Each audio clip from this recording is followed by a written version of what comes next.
Cairo, Seattle.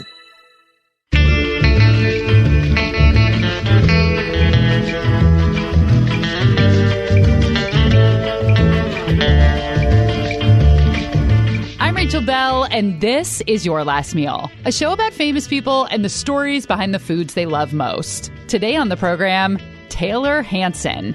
You know Taylor as the middle brother in Hanson, the band he's been in with his brothers Isaac and Zach since he was 9 years old. Taylor was only 14 years old when their big hit, Mbop, was released in 1996. I can't tell you how many times I've had to redo this part. Saying Mbop is not as easy as you think. But tomorrow, Hanson releases their 11th studio album, Red, Green, Blue. You can just breathe. You are no mistake. Though you're feeling straight. Taylor is from Oklahoma. Oklahoma actually has a state meal. I don't even know if that's a thing in other places, but there's an official state meal. And it's a biggin'. We'll learn all about it from the Oklahoma Historical Society. Taylor had a food awakening as a teenager, traveling around the world with his band. His culinary world went from black and white to color when he tasted a perfectly ripe, in-season Italian tomato. So I'll chat with Dr. Harry Klee, professor of horticultural sciences at University of Florida. Dr. Klee's professional mission for the last 27 years has been to make grocery store tomatoes taste good again. Kind of sounds like a hat. I did get tomatoes for my license plate on my car. It says tomatoes? Yes. But first, my conversation with Taylor Hanson.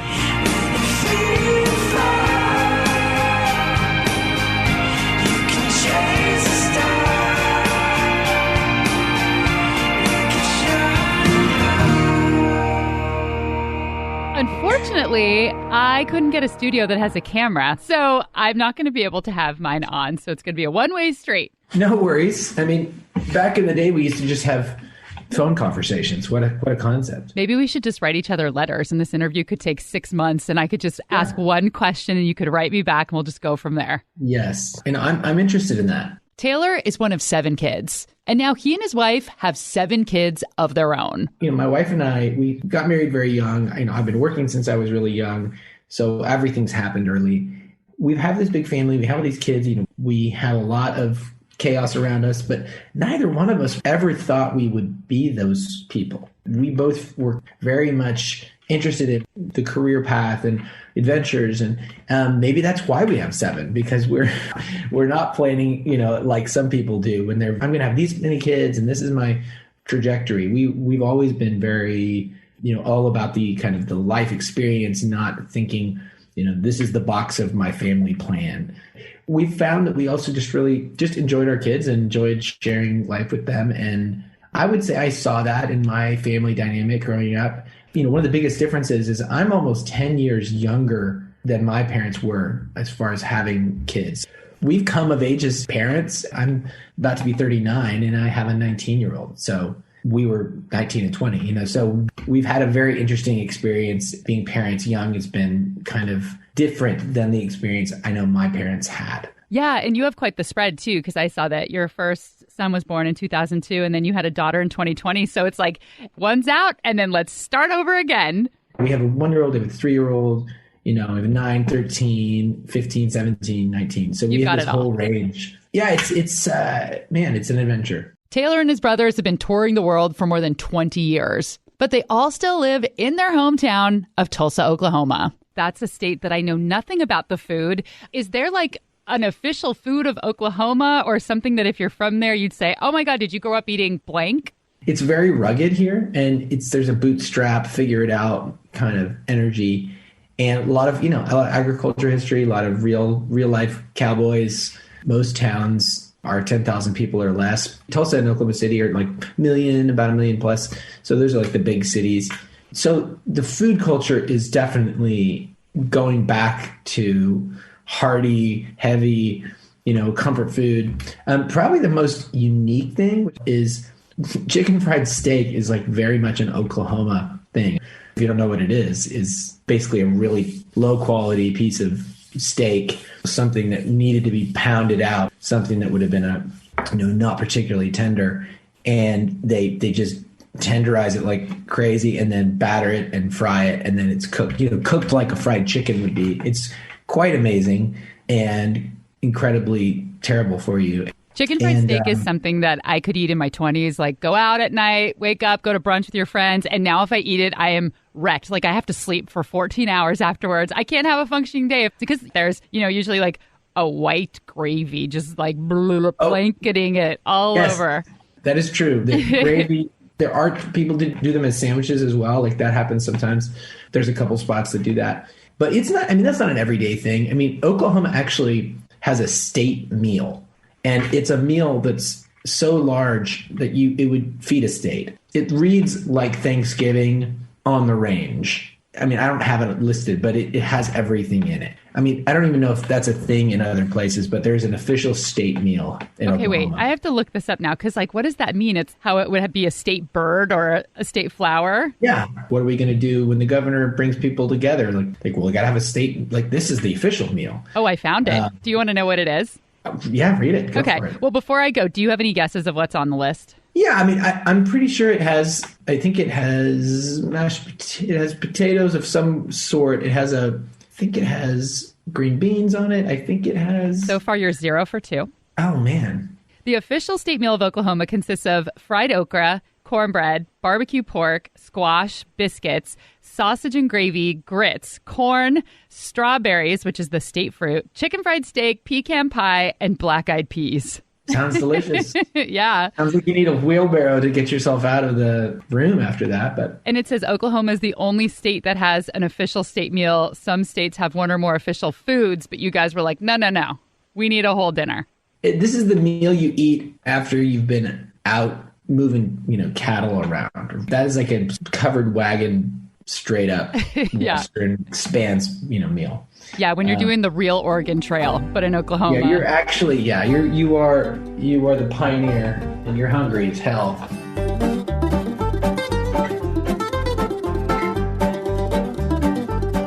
Lots of states have an official state food. Connecticut designated itself as the pizza state, which is pretty rude considering New York's official snack is yogurt. Louisiana has a state meat pie, the Natchitoches meat pie, named after the Native American tribe.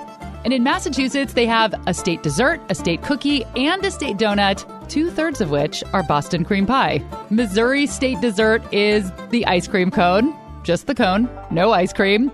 And Vermont has a state pie, apple pie. But no joke, in the official designation, it says their apple pie is required by law to be served with a glass of cold milk, a slice of cheddar cheese weighing a minimum of 1/2 ounce, or a large scoop of vanilla ice cream. But if my Googling is correct, Oklahoma is the only state to have a complete state meal. I was so intrigued by this because I did not know that a state meal even existed. So I'm thrilled to talk about this with you. Great. Yeah, we have all kinds of state emblems. It's crazy. Oh, we'll have to talk about that. That's Larry Odell, Director of Communications and Development for the Oklahoma Historical Society. Our legislature does this, and it came about in 1988. They made it a state meal day when they passed it. And why did they decide to do this? What was the significance? I think it's just the legislator got that bug, and he wanted to create an official state meal, and he got enough support to do it. Before this, was this a meal that people would eat all of the components of? Was this something common, or did they piecemeal this together to concoct a state meal? They piecemealed it together, and they wanted it to be for breakfast, lunch, or dinner. So the biscuits and gravy is a lot of what we eat for breakfast all the time. Have you ever eaten this entire meal at once? Oh, no, I have not. I sure haven't. I don't know of anybody that has. Oh, really? So on the day, like there's this one day of the year, can you get it at a restaurant? I have not seen a restaurant that does this. I'm so surprised by that. I feel like you guys are really missing out on a big opportunity to feel very full. Correct. I wanted to know a little bit more about why these dishes were selected to represent the state. Is fried okra a common food in Oklahoma? That is something we eat a lot of. I don't know if you've had it, but it is delicious. How is that connected to Oklahoma? So when Oklahoma was the 5 tribes, which were the Chickasaw, Cherokee, Creek, Seminole, and Choctaw, were forcibly relocated to present-day Oklahoma. they brought with them a very southern lifestyle. They came from the southeastern part of the United States, and they also brought with them their enslaved people, which, as you know, brought okra to America. And then when Oklahoma opened to non-Indian settlement, a lot of people came up from Texas, Arkansas, and the South. So a lot of our foodways are very southern. So just to clarify, you said that the native people took slaves?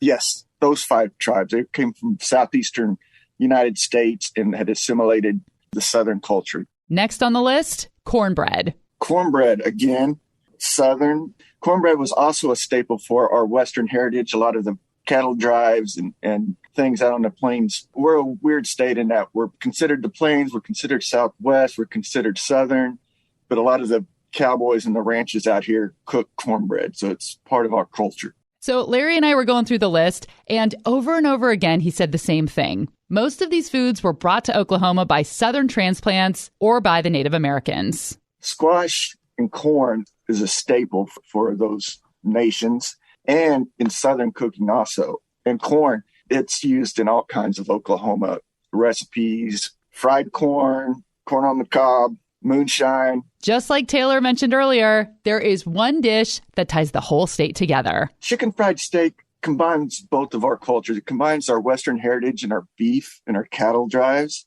with Southern way of cooking, where they deep fry things in flour or cornmeal. And then it also, a lot of the folks that settled were of German descent, and it's not that far off from Schnitzel Fort chicken fried steak. So every Oklahoma town has their favorite chicken fried steak restaurant. It's kind of how you judge food in some of these cafes around the state, is you order their chicken fried steak and see how good it is. Does it tend to be a diner staple, or is it on other menus as well? It's a diner staple for sure.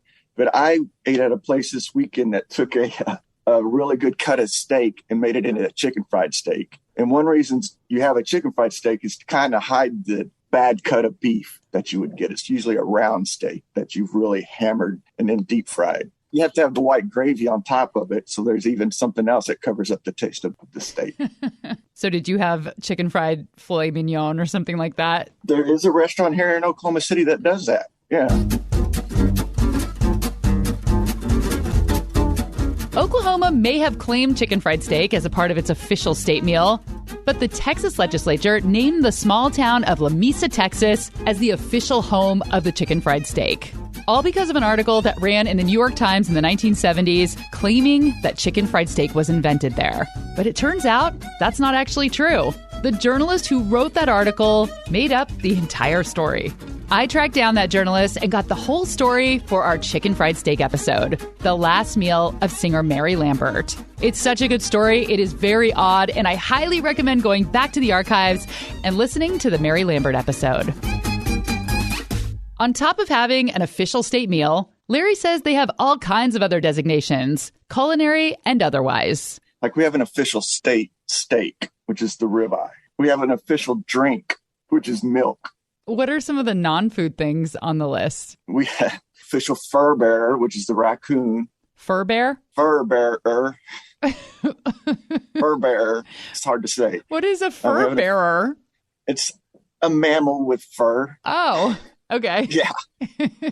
Game animals. Do you think most people in Oklahoma know that there is a state meal and what it is? No, I don't think most do know. Not unless they go to the Oklahoma Historical Society website or just follow politics closely. I guess you'd have to follow 1988 politics. Yeah, for sure. Coming up after the break, Taylor Hanson reveals his last meal and the exact moment when he became interested in good food.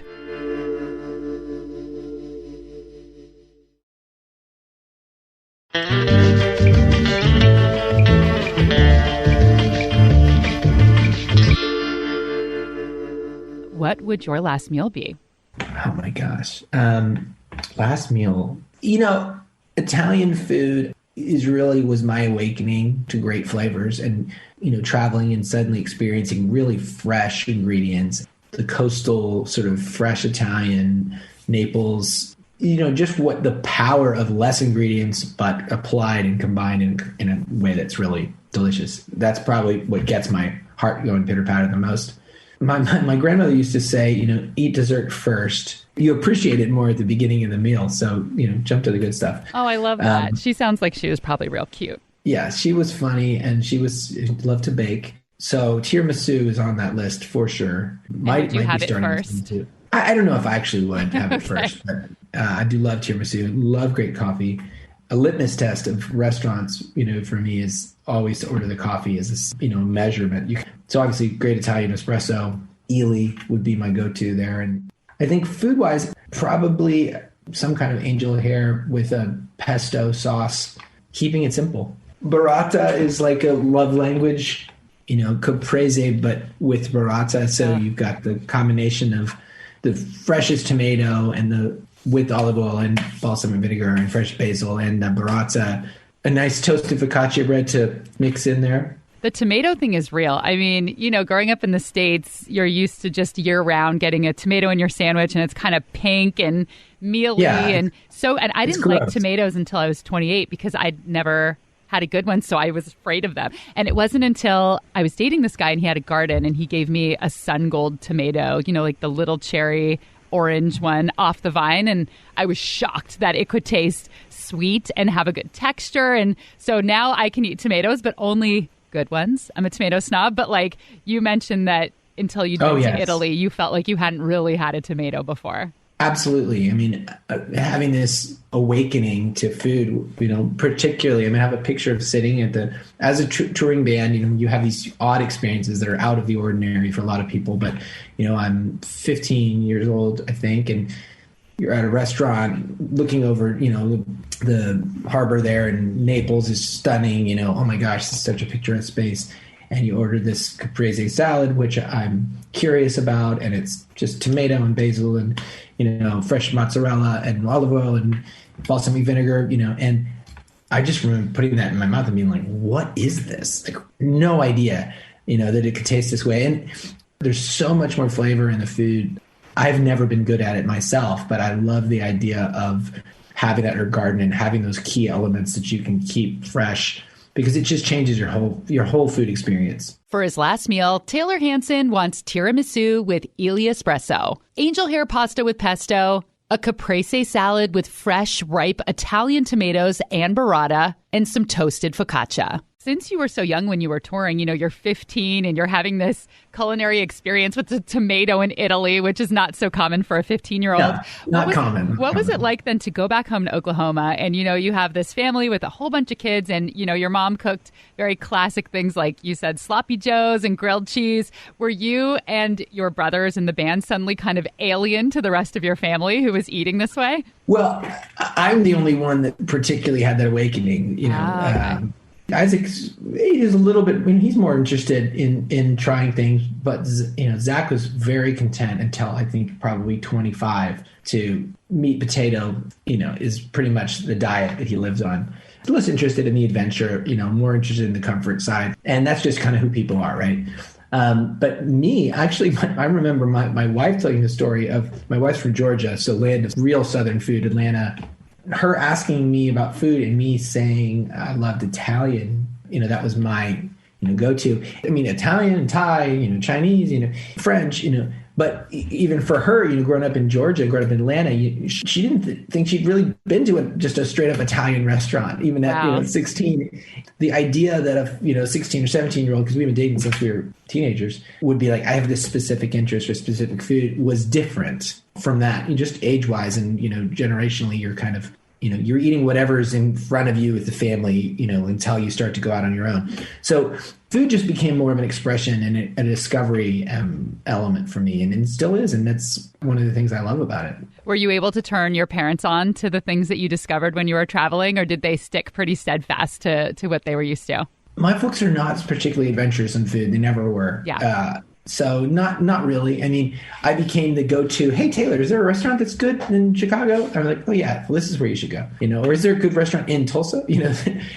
My dad's never, he's like a utility food guy, food is fuel. And my mom's, loves flavor and richness, but it's not about culinary experience, more about kind of feeding the masses. I mean, she's just at the center. She's now a grandmother of like 24. There's always like humans coming in and out. Everywhere. My mom is incredibly outgoing, and she does not want to be trapped in any situation, in any room, in a kitchen. So it's funny to be a mother and a grandmother, which you think of as being very, the homemaker side of things, which is very much what she has been, but she's also always moving. And so I think like cooking is more about like what's going to get everybody to show up and keep people fueled, Yeah.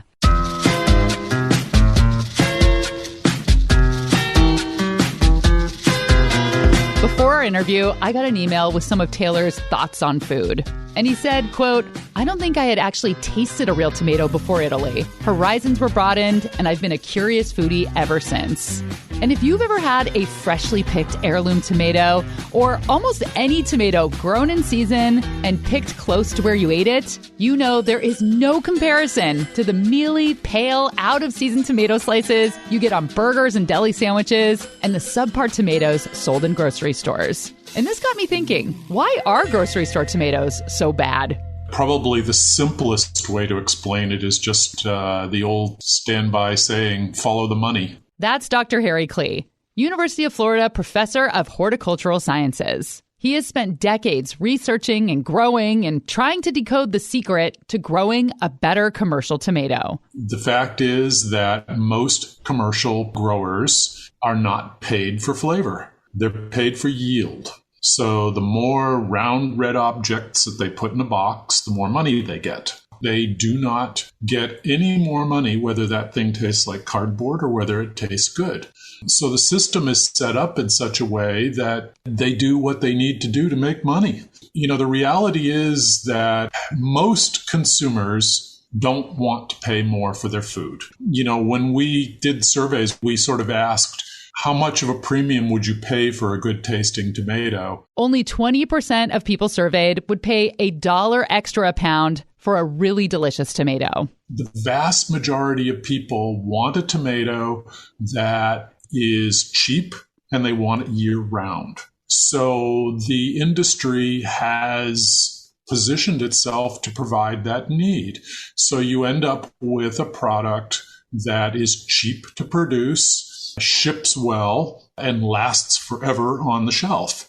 And, you get what you pay for. Not a very good tomato.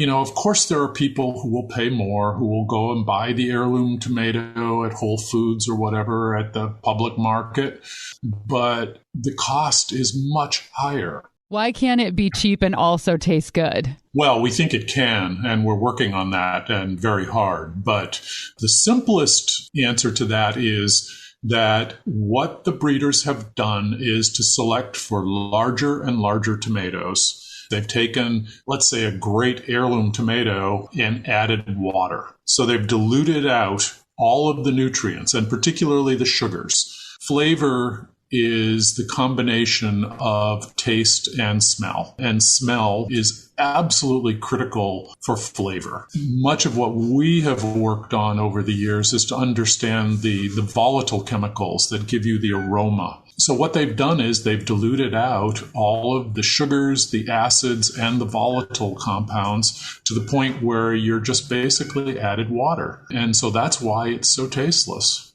It's just been a progression over the last 50, 60 years or so, probably even further than that. Breeders have increased the yields of tomatoes by about 300%. And virtually all of that increase has come at the cause of just adding water.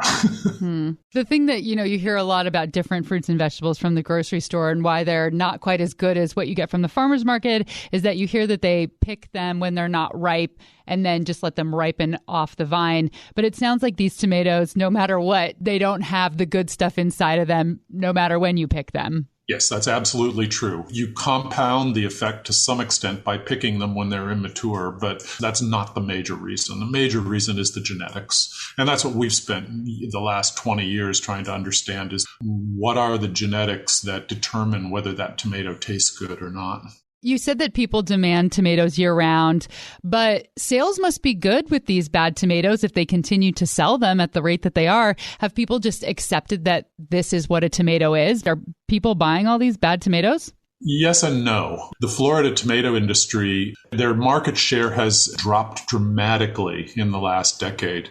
Pretty much the food service industry is what keeps them alive. There's been a dramatic shift towards greenhouse-produced products. Are they good tomatoes? Better than the field-grown stuff, but they're not really great. To answer your question, the industry is losing sales to poor flavor, but they refuse to accept it. I've spent 20 years telling these people sales are driven by flavor. Dr. Klee and his team have cracked the tomato code to create great-tasting tomato plants that home gardeners can actually purchase at a nursery. Is there a plan to make the grocery store tomatoes better? Oh, yeah, absolutely. The reality is that I don't consider our work to be successful until we've got a great tasting tomato in your local supermarket at a reasonable price.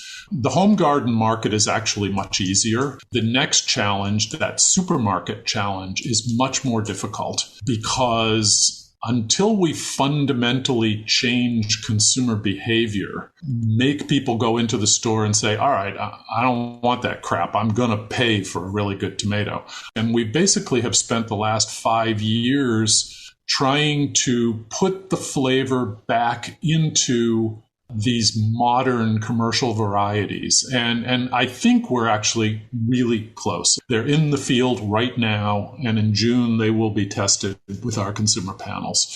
If we're successful there in producing a substantially better flavored tomato, that the yield is not compromised, then I consider it a success. Dr. Klee confirms that tomatoes are the most complained about produce item at the grocery store, followed by those big, tasteless strawberries. When we come back, Taylor talks about the family beer business, and I hit him with a lightning round.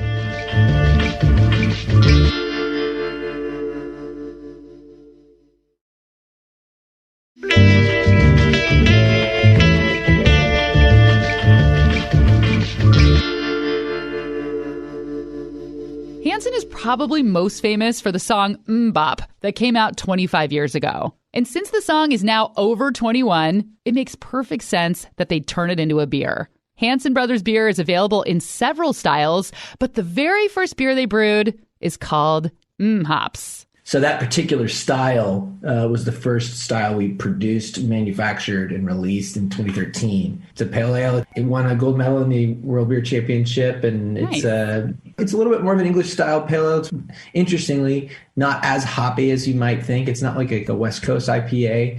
It's a pale ale, so it's very hoppy in the pale ale spectrum. Can you still buy Hops? Is that still available? You guys still making it? Mm-hmm. Yeah. Nice. We're not making a ton of it, and we've never pushed for a huge distribution. We wanted to just have it available where mostly regionally and not put ourselves in a position where we were bleeding out to try and be the biggest craft beer company in the world. But we do have a following, and you can get it in Oklahoma and in Kansas and in Florida and several other states. Before I let Taylor go, we did a little lightning round.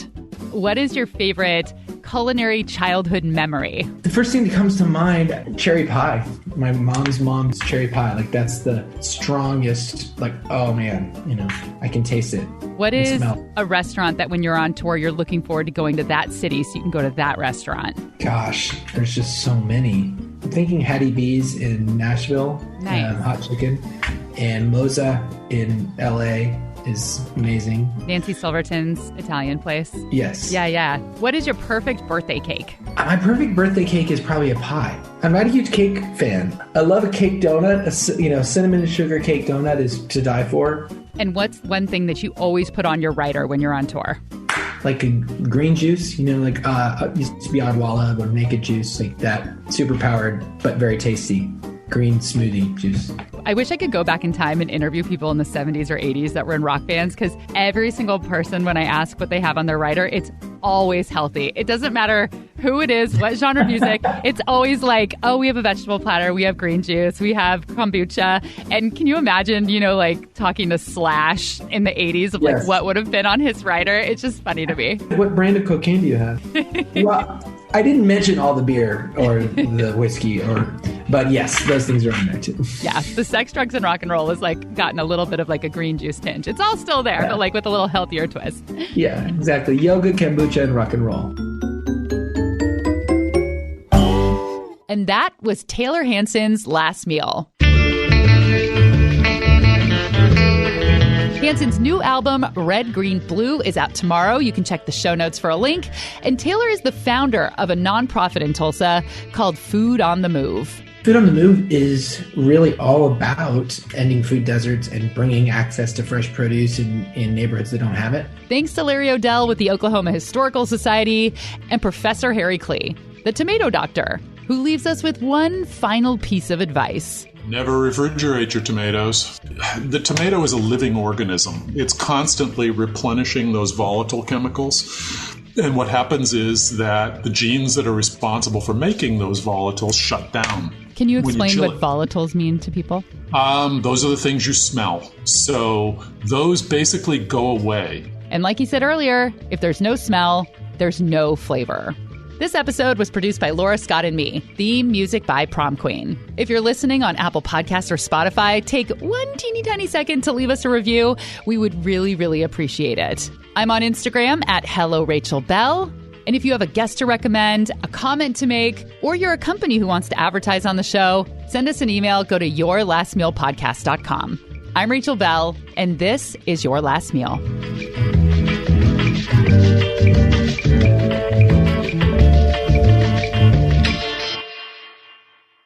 Is there a certain kind of squash that you see the most? Jello squash, fried squash. Did you say Jello squash? Yellow. Oh. No, that would be cool, though. Yeah. When their big hit, bop. Let me just check your level real fast. What'd you have for breakfast this morning? I really haven't had breakfast. I've just had coffee and coffee. Okay. What'd you have for breakfast this morning? Oh, I didn't eat breakfast. Coffee. What'd you have for breakfast? What did I have for breakfast? I had a homemade cherry muffin made with cherries from my own tree.